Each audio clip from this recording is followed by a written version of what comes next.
Capítulo 5. Pais como aqueles que inspiram. As coisas do Espírito. Pais, aqueles que revelam Deus aos seus filhos. É provável que os pais, como classe, sintam mais do que nunca a responsabilidade de seu ofício profético. É no papel de serem aqueles que revelam Deus aos filhos que os pais tocam suas limitações mais elevadas. Talvez seja somente quando eles têm sucesso nesta parte do seu trabalho que eles cumprem a intenção divina de dar-lhes filhos para criar, na doutrina e a demonstração do Senhor. Como fortalecê-los contra a dúvida? Como fortalecer os filhos contra as dúvidas que enchem o ar é uma questão preocupante. 3 caminhos estão disponíveis. Ensinar como nós, de uma geração mais velha, fomos ensinados e deixá-los esperar sua hora e oportunidade para tentar lidar com as dúvidas e dificuldades que surgiram ou que possam surgir, ou dar aos filhos tal apego à verdade vital e, ao mesmo tempo, tal perspectiva sobre o pensamento atual, que sejam colocados no lado seguro das controvérsias de seus dias, abertos à verdade, por mais nova que seja a luz apresentada, e protegidos contra erro mortal. 3 caminhos. O primeiro, injusto. A primeira forma é injusta para com os jovens. Quando chega o ataque, eles se encontram em desvantagem. Eles não têm nada a responder. Seu orgulho está ameaçado. Chegam à conclusão de que não há defesa possível daquilo que receberam como verdade. Se houvesse, eles não teriam sido instruídos quanto a ela. Eles se ressentem de serem considerados errados, de estarem do lado mais fraco. Assim lhes parece, estarem atrasados em relação ao seu tempo. E eles vão, sem luta, para o lado dos pensadores mais agressivos de sua época. Evidências, não são provas. Suponhamos que, por outro lado, elas tenham sido fortalecidas com evidências cristãs, defendidas por baluartes de ensino dogmático sólido. A religião sem ensino dogmático definido se degenera em sentimento, mas o dogma, como dogma, não oferece defesa contra os ataques da descrença. Quanto às evidências, entre aspas, o papel do apologista cristão está aberto à aplicação dada ao provérbio: quem se desculpa se acusa.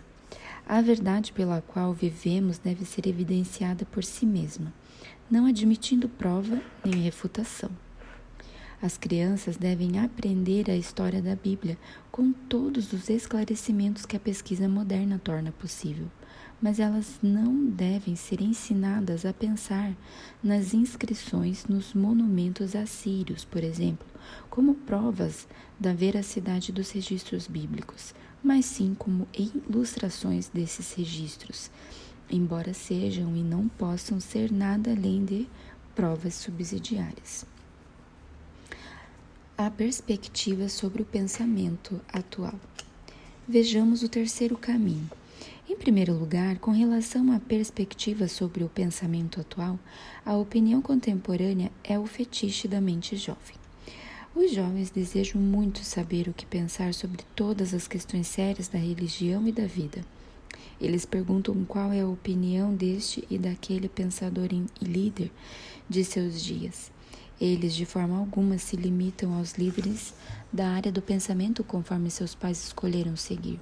Pelo contrário, o outro lado de cada questão é o lado atraente para eles.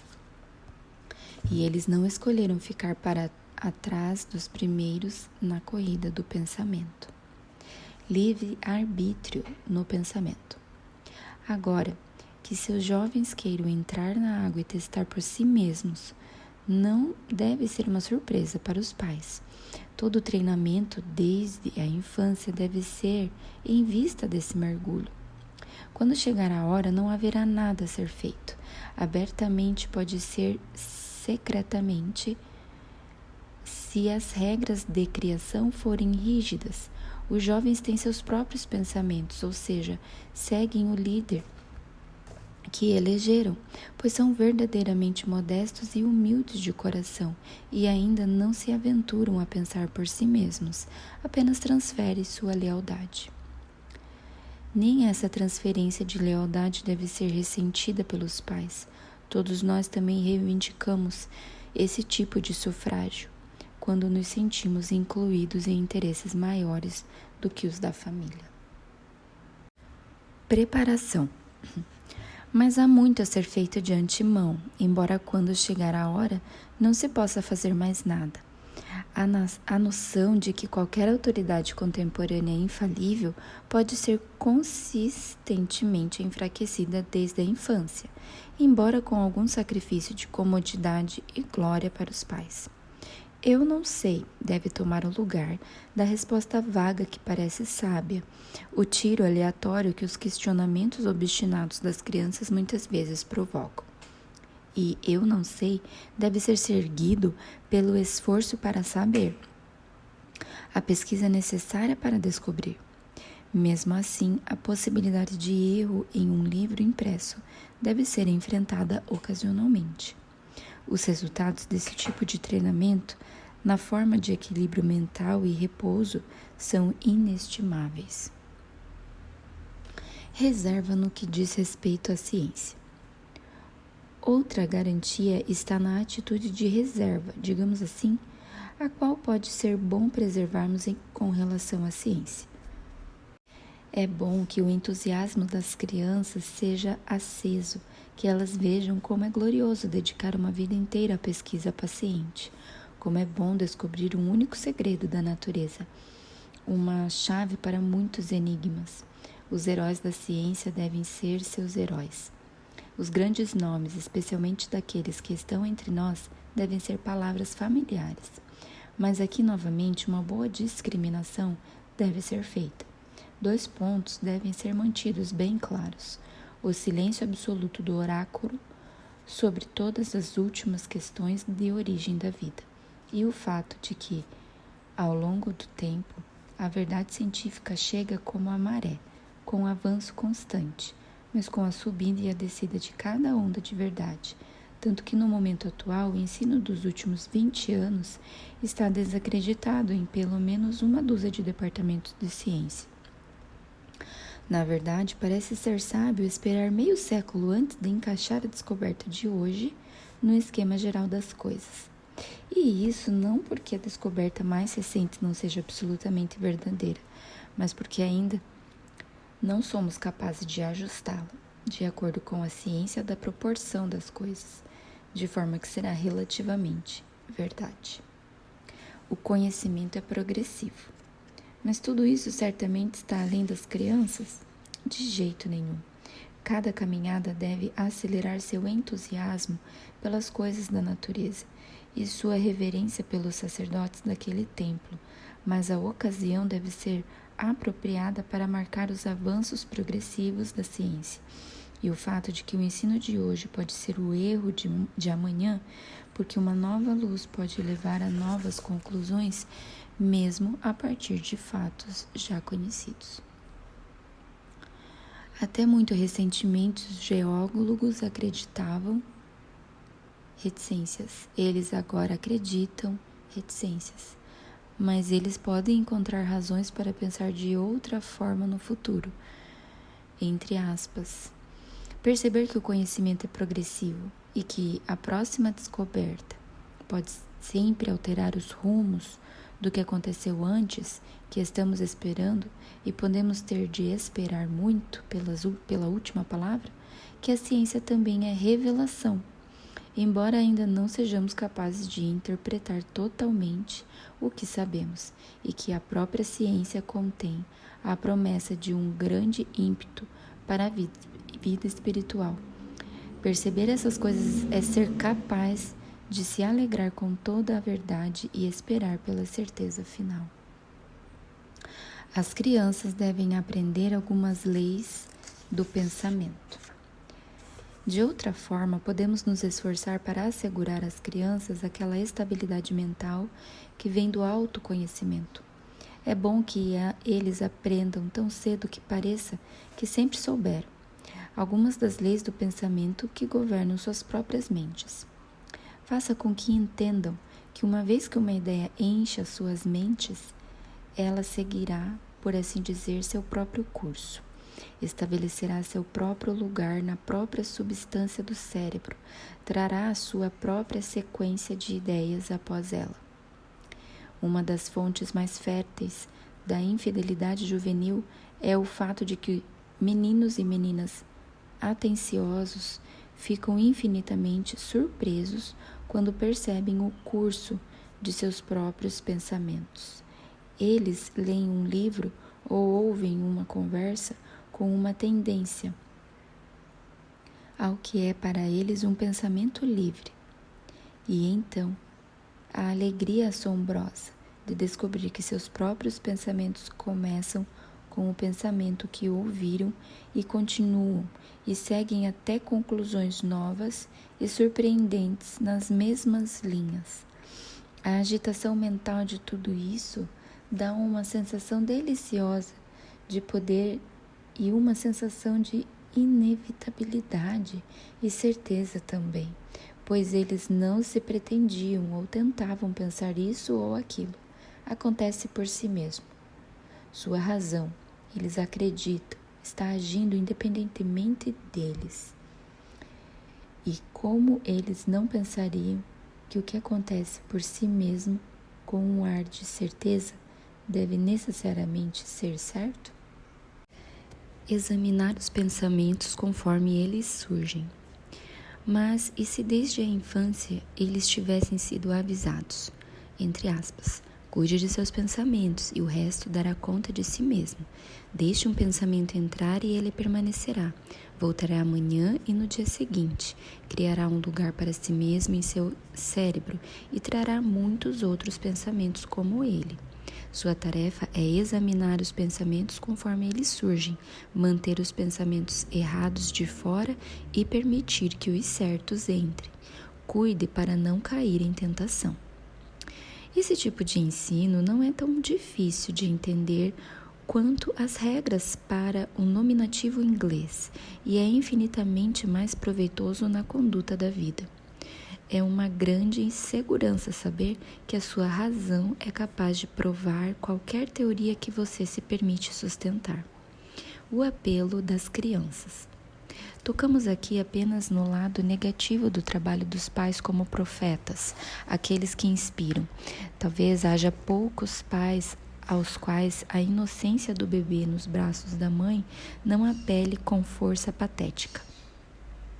Abre aspas. Abre-me os portões da justiça para que eu possa entrar neles. É a voz da criança tão pura e um desejo de qualquer maneira de que ela possa ser mantida limpa das manchas do mundo, exala em cada beijo de sua mãe a luz dos olhos de seu pai. Mas quão prontos estamos para concluir que não se pode esperar que as crianças entendam as coisas espirituais. Nossa própria compreensão das coisas do espírito é muito rasa.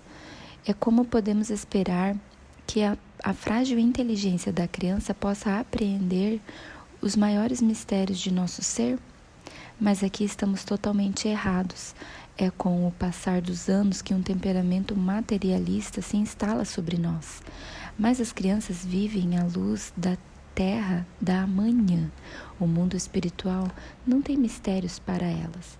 Aquela parábola e paródia do mundo espiritual, o mundo do conto de fadas, onde todas as coisas são possíveis, não é seu lugar favorito? E os contos de fadas são tão amados pelas crianças porque seus espíritos lutam contra as duras e estreitas limitações de tempo, lugar e substância. Eles não podem respirar livremente em um mundo material. Pense qual deve ser a visão de Deus para a criança que já espia ansiosamente através das grades de sua prisão. Não um Deus distante, uma abstração fria, mas uma presença espiritual quente, que se pode sentir a respiração sobre seu caminhar e no seu deitar. uma presença na qual ele reconhece proteção e ternura nas trevas e no perigo, para a qual corre como uma criança tímida para esconder seu rosto nas saias de sua mãe. Meu esconderijo. Uma amiga me conta a seguinte história de sua infância. Aconteceu certa vez que a detinham na escola para aulas extras até o anoitecer, todos os dias durante o inverno. Ela era extremamente tímida, mas com a reserva inconsciente da juventude, nunca pensou em mencionar seu medo de alguma coisa. Seu caminho para casa era à beira de um rio, um caminho solitário sob as árvores, com grandes sombras. As sombras negras nas quais alguma coisa pode estar escondida, o do rio, que podem ser sussurros ou o farfalhar de roupas, enchiam sua noite de terror constante. Ela corria ao longo do caminho à beira do rio, com o coração batendo forte, mas tão rápidas quanto passos voadores, e a batida do coração, essas palavras martelavam em seu cérebro repetidamente, por todo o caminho, noite após noite, inverno após inverno. Abre aspas, tu és o meu esconderijo e me preservas da angústia, tu me cercas com alegres cânticos de livramento. Salmo 32:7. Anos depois, quando a mulher já devia ter superado os terrores infantis, ela se viu novamente caminhando sozinha na antiga escuridão de uma noite de inverno, sob as árvores perto de outro rio. O antigo terror voltou, e com ele as antigas palavras vieram a ela, marcando o tempo por todo o caminho, com seus passos apressados. Esse lugar de esconderijo deve ser o pensamento de Deus para todas as crianças. A mente da criança é um bom solo.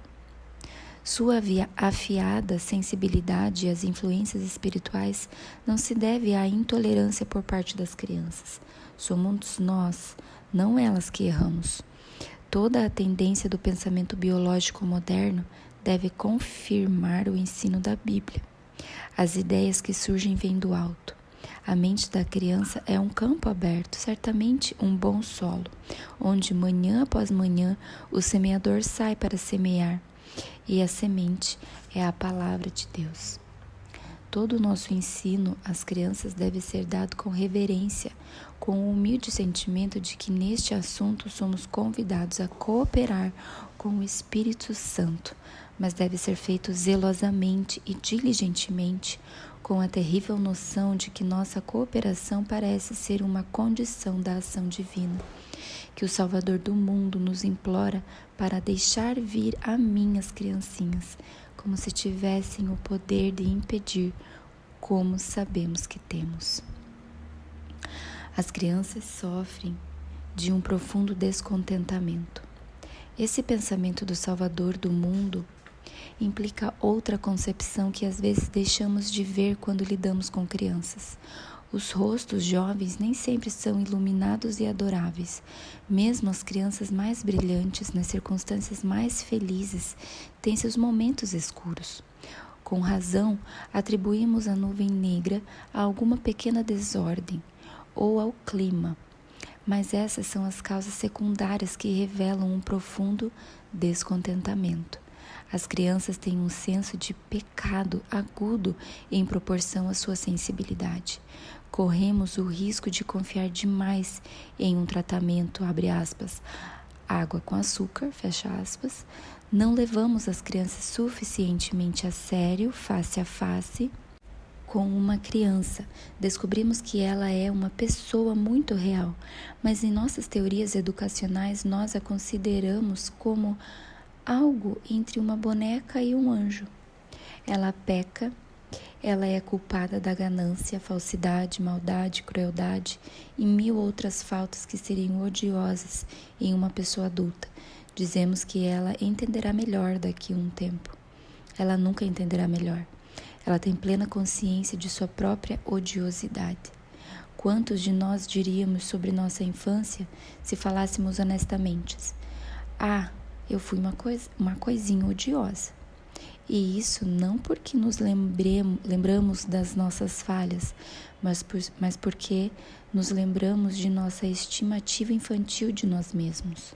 Muitas crianças brilhantes e alegres são más aos seus próprios olhos.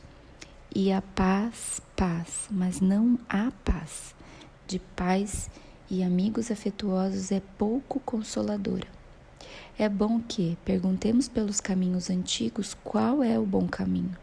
Não é bom, em nome dos caminhos antigos, que conduzamos nossos filhos a becos sem saída, nem que os deixemos seguir o novo, entrando em labirintos confusos. Perguntas para o uso dos estudantes. 1. Mostre que os pais são necessariamente aqueles que revelam Deus aos filhos.